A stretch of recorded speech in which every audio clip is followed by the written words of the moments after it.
एक समय की घटना है कि एक बार नारद जी बीड़ा बजाते हुए जा रहे थे। हिरण्याक्ष नाम का असुर जो बड़ा ही खूंखार, बड़ा आतताई, उसने नारद जी को ललकारा कि मैं आपसे युद्ध करना चाहता हूँ। नारद जी ने कहा कि पगले, हम ऋषि मुनि हम युद्ध नहीं करते। बोले युद्ध करने के लिए अस्त्र चाहिए, हमारे पास कोई अस्त्र नहीं है। नारद जी की बीड़ा की ओर इशारा करते हुए कहा, ये क्या तुमने गदा ले रखी है? मूर्ख राक्षस, ये गदा नहीं, ये तो बीड़ा है। तुझे बहुत पढ़ने का शौक है तो मेरी एक बात सुन, मेरे अंदर एक क्षमता है कि मैं लड़ता नहीं लेकिन लड़ा जरूर देता हूं। अगर तुझे लड़ना है तो वो देख 12 भगवान आ रहे हैं, उनसे जाकर के युद्ध कर। उसने अपने बल के अहंकार में 12 भगवान से युद्ध किया। 12 भगवान ने बारंबार उसको पटक पटक करके मारा, इतना मारा कि बेचारा मर गया। उसके बाद भगवान ने अपनी नासिका पर, अपने सूंड पर पृथ्वी को धारण किया है और पृथ्वी को ऊपर ला करके रसातल से स्थापित किया। उसी पृथ्वी पर मनु और शत्रुपा का जीवन प्रारंभ हुआ। ये हिरण्यकश्यप और हिरण्याक्ष 2 भाई हैं। कश्यप ऋषि की 2 पत्नियां हैं, दिति और अदिति। दिति से दैत्य हुए और अदिति से देवता उत्पन्न हुए। ये जो दिति है, एक बार संध्या वंदन के समय कामातुर होकर के अपने पति कश्यप ऋषि से काम सेवन की प्रार्थना करती है। बार बार मना करने के बाद भी उस समय जब भगवान शिव इस धरती पर विराजमान हैं, विचरण करते हैं, संध्या वंदन सायंकालीन वेला में जब सूर्यास्त ढल रहा, सूर्यास्त हो रहा हो, चंद्रोदय का समय हो, तब उसने संबंध स्थापित किया और फिर ऋषि ने श्राप दिया कि तुम्हारे जो पुत्र होंगे वो इस आसुरी वेला में तुमने पुत्र जन्म की कामना की है, पुत्र की कामना की है, तो तुम्हें असुर प्राप्त होंगे। कौन असुर? हिरण्यकश्यप और हिरण्याक्ष। विनती करने लगी, रोने लगी, गिड़गिड़ाने लगी, प्रभु क्षमा करिए। फिर कश्यप मुनि ने आशीर्वाद दिया है कि चिंता मत करो, इनका उद्धार भगवान के ही हाथों होगा और इनके वंश में आगे चल करके भगवान के परम भक्त प्रहलाद का जन्म होगा जो हमारे कुलों को उतार देगा। तो हिरण्याक्ष का वध किया है भगवान ने। हिरण्याक्ष, हिरण्यकश्यप ये जय विजय भगवान के पार्षद हैं और जय विजय को सनत कुमारों ने श्राप दिया था। श्राप के कारण वही जय विजय, हिरण्यकश्यप, हिरण्याक्ष, रावण, कुंभकर्ण और शिशुपाल और दंतवक्र बनकर के आए हैं। 3 बार इन लोगों ने जन्म लिया है। तीनों बार भगवान के नाते उद्धार हुआ और तीनों बार इनका कल्याण हुआ। सनत कुमारों ने भी इस धरती पर प्रहलाद के रूप में जन्म लिया, विभीषण के रूप में जन्म लिया और ऐसा हमारा मन कहता है कि पढ़ा तो नहीं है, शास्त्रों का कोई प्रमाण नहीं है, न किसी संतों से सुना है, पर व्यासपीठ पर बैठा हूं, हृदय में आ रहा है तो ये भाव मैं प्रकट करूं। ऐसा प्रतीत होता है, न जाने क्यों, कि सुदामा भी सनत कुमारों के ही अवतार है। ऐसा लगता है। क्या सच्चाई है भगवान जाने, पर हमने एक अपना भाव रखा है। तो साथियों, भगवान ने हिरण्याक्ष का वध किया तो भगवान के पार्षद ही जय विजय असुर बने हैं, हिरण्याक्ष और हिरण्यकश्यप। ये 2 असुर हैं। कहते हैं कि जब ये अपने माता के गर्भ से बाहर निकले तो अपने आप बड़ी तीव्र गति से बड़े होने लगे, बहुत विकराल रूप धारण कर लिया। माने ये कोई छोटे से बालक बने, बचपन बिताया, जवानी बिताई, ऐसी बात नहीं है। हिरण्याक्ष और हिरण्यकश्यप अपने आप बहुत तेजी से बढ़ने लगे। संतों ने बताया है कि ये हिरण्याक्ष और हिरण्यकशिपु लोभ के प्रतीक हैं। लोभ भी दो प्रकार का होता है। एक लोभ होता है संग्रह वृत्ति वाला और एक लोभ होता है भोग वृत्ति वाला। संग्रह वृत्ति का तात्पर्य है कि सब कुछ अपने पास इकट्ठा करते जाना। मेरा है, मेरा है, मेरा है, मेरा मेरा का भाव करते हुए हर चीज पर अपना अधिकार स्थापित करने का प्रयास करना संग्रह वृत्ति लोभ कहलाता है। और भोग वृत्ति का जो लोभ है वो मेरा मेरा नहीं, वो मैं करता है कि माने जो कुछ भी है इस दुनिया में वो मैं ही हूं, मेरे ही नाते हैं।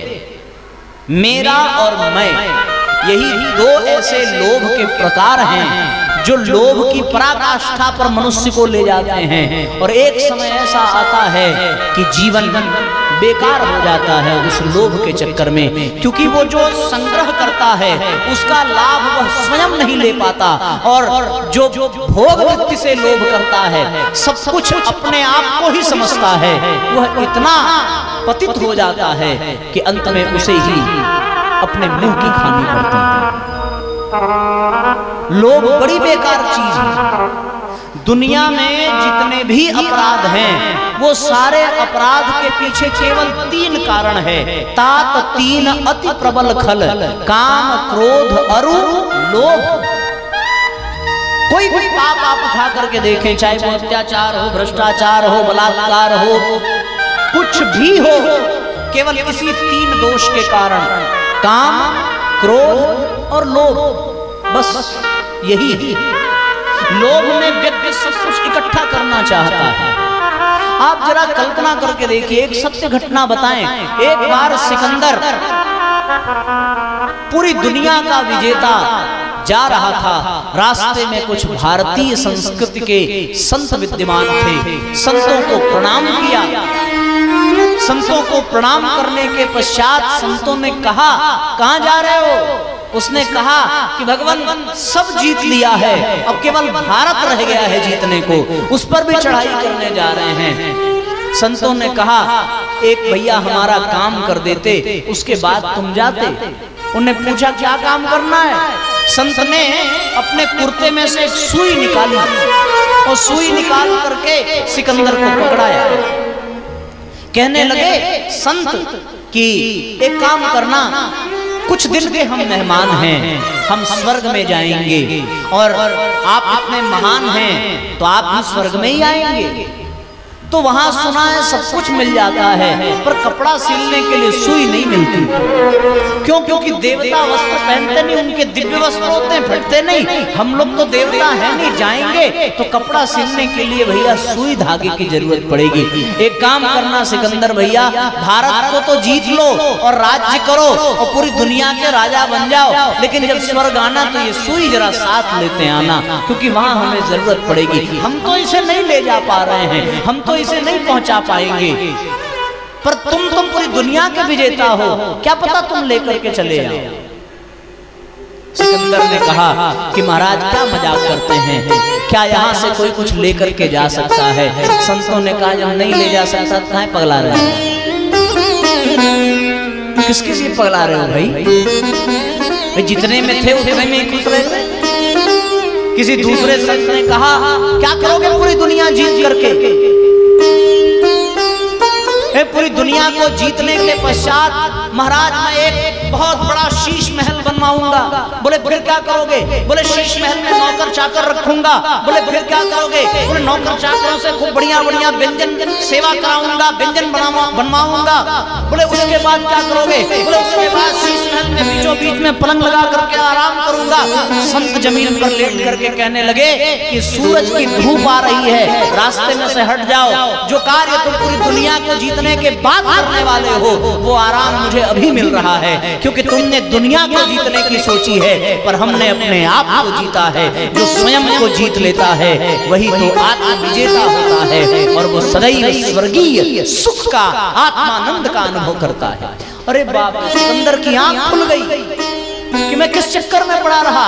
और फिर प्रभु सिकंदर ने अपने जीवन के अंतिम क्षण में कहा था कि जब मेरी शोभा यात्रा निकले तो मेरे दोनों हाथों को ताबूत के बाहर निकाल देना, ताकि ये दुनिया याद रखे कि जब सिकंदर कुछ ले न जा सका, हम आप क्या लेके जाएंगे?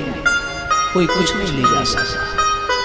ये हिरण्याक्ष जो है ये संग्रह प्रवृत्ति का लोभ है, ये सारी धरती को अपने वश में करना चाहता है, एकदम रौंदना चाहता है कि इस संसार की सारी संपत्ति पर केवल मेरा अधिकार है। तब भगवान को अवतार लेना पड़ता है हिरण्याक्ष को मारने के लिए। और हिरण्याक्ष को मारने वाले कौन है? यज्ञ नारायण वाराह भगवान। यज्ञ का क्या काम है? यज्ञ का काम है संग्रह करना नहीं, यज्ञ का कार्य है लुटाना, यज्ञ का कार्य है वितरित करना। आपने देखा होगा कि इंसान जो कुछ भी एकत्रित करता है वो सब यज्ञ में डाल देता है, और यज्ञ उसको जला करके उसको धुएं के रूप में, वायु के रूप में पूरे ब्रह्मांड को वितरित कर देता है। हम अपना एकत्रित किया हुआ, संग्रह किया हुआ यज्ञ देवता को प्रदान करते हैं, और यज्ञ देवता उसको बांट देते हैं प्रसाद के रूप में। बोलो, यज्ञ के बाद बढ़ता है कि नहीं? यज्ञ के बाद भंडारा होता है, यज्ञ के बाद प्रसाद बांटे जाते हैं, यज्ञ में संविधाएं बांटी जाती हैं। यज्ञ में आप घी डालो तो घी भी यज्ञ भगवान अपने पास नहीं रखते, उसको जला करके पूरे वातावरण को सुगंधित कर देते हैं। यज्ञ में हवन सामग्रियों की जो औषधियां पड़ती हैं उन औषधियों को जला करके अंतरिक्ष में भेजा। जिन देवताओं के निमित्त आहुति डाली उन देवताओं तक आपकी आहुतियां पहुंचाई, और यज्ञ के पश्चात जो पर्जन्य की वर्षा होती है उससे सारे ब्रह्मांड को लाभ मिलता है। यज्ञ करने वाले केवल और केवल अपने परिवार का ही नहीं बल्कि वृक्षों का, पशुओं का, पक्षियों का, सबका उद्धार करते हैं, क्योंकि यज्ञ एकत्रित नहीं करता, यज्ञ वितरित करता है। हिरण्याक्ष एकत्रित कर रहा है, पृथ्वी को चुरा ले गया, संपत्ति को चुरा ले गया, और चुरा लेने वाले के लिए कभी कभी भगवान नरेंद्र मोदी के रूप में आ जाते हैं। नोटबंदी ऐसी हुई कि सबने जितना जितना एकत्रित किया था सब माल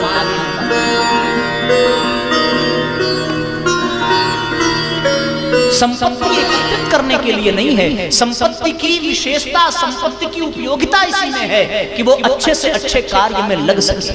जिसने संपत्ति को एकत्रित किया वो हिरण्याक्ष है, वो लोभी है। लोभी व्यक्ति जीवन में कुछ कर देता है। अच्छा बताओ, चोर चोरी करता है लोभ के कारण, है कि नहीं? वरना तो हमारे देश में ऐसा साम्राज्य था कि कहीं पे भी घरों में ताले नहीं लगते थे, खुले हुए सब अपने उपयोग भर का ग्रहण करना और बाकी समाज के कल्याण के लिए वितरित कर देना। सिद्धांत शास्त्र कहता है कि 2 हाथ से कमाओ, खूब मेहनत करो, खूब परिश्रम करो, कमाना बुरा नहीं है, लेकिन उसे 1000 हाथों से वितरित करो ताकि समाज का कल्याण हो सके। केवल अपने लिए जीना, केवल अपनों के लिए जीना, ये तो भैया कोई जानवर भी कर लेता है। अरे सच्चा सेवक वो है जो दूसरों के लिए जीता हो, औरों के लिए जीता हो।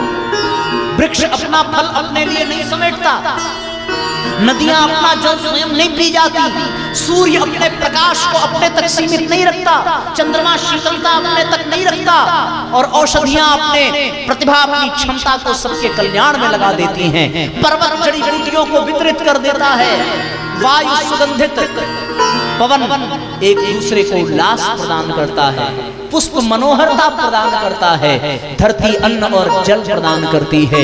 दुनिया में कोई ऐसा नहीं है जो लेता हो, और जो सबसे अधिक दे सकता था वो केवल और केवल लेने का काम करता है।